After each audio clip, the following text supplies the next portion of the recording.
Міне мен сол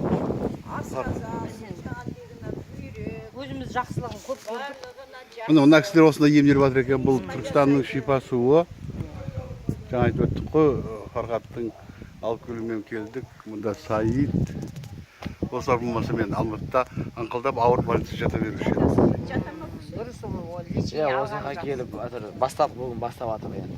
Ішіп көріңіз десек іше алмады бүгін. Енді ертең ішкіземін Ой, дедім. үйрену керек. Иә. Ол ана ауыр. Қанша жыл болды оған дедіңіз? 60 жылдан асты ғой. Міне 60 жылдан асқан. 65 жыл деуге де болады. Енді 70 жыл десем артығымен айтып беремін. Біз өте кішкентай қыз. Онда 66 жыл болды дейсіз. Біз кішкентай, біз 5-6 жасар қыз тұғымыз осы су шыққанда. Ең бірінші рет жерден кәдімгідей атқылап шыққан.